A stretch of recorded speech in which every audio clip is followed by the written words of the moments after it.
Today I am reviewing the Canon RF 35mm F1.8 IS Macro STM lens. If at any time you'd like to explore this product for yourself and grab it at a great price, be sure to check the links below the video.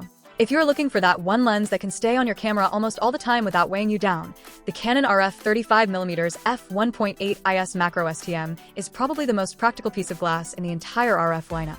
I have spent a significant amount of time shooting with this lens on various EOS R series bodies, and it has consistently surprised me with its versatility. It is rare to find a lens that works equally well for street photography, environmental portraits, and detailed close-up work, but this lens manages to bridge those gaps perfectly. The first thing you notice when you pick it up is the size.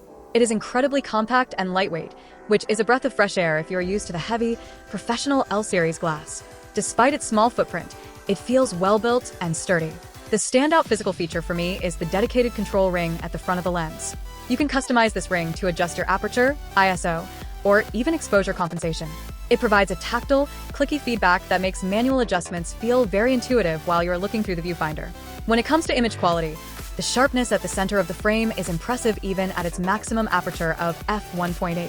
This wide aperture is a huge benefit when you are shooting in low light or when you want to achieve that beautiful, soft background blur that makes your subject really pop. The autofocus areas, or bokeh, are surprisingly smooth and pleasing for a lens in this price bracket.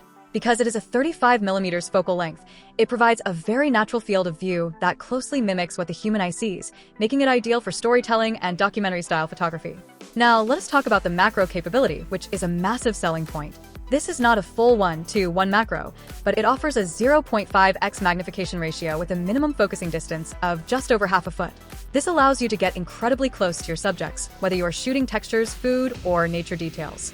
It adds a whole new dimension to your photography because you can go from shooting a wide landscape to a detailed close-up of a flower without ever changing lenses. The STM motor is smooth and quiet, which is great for video work, although you might hear a slight mechanical hum in a completely silent room if you're using the on-camera microphone. One of the biggest technical advantages of this lens is the Optical Image Stabilization.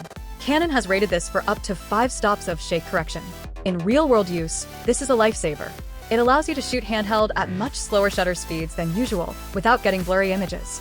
If you are shooting inside a dim restaurant or walking through a city at twilight, you can keep your ISO lower and maintain better image quality because the stabilization is working so hard to keep the image steady. When paired with a camera body that has in-body image stabilization, the results are even more stable, almost making a tripod unnecessary for most casual situations. The 12-pin communication system ensures that the lens and the camera are constantly talking to each other at high speeds. This results in incredibly fast and accurate autofocus, even when tracking moving subjects. It feels snappy and reliable. Whether you are a hobbyist looking for your first prime lens or a professional who needs a lightweight, walk-around option that does not compromise on performance, this 35mm lens is a fantastic investment. It is affordable, compact, stabilized, and has that extra macro flexibility that most other primes just do not offer. It really is a jack-of-all-trades lens that delivers high-end results across the board.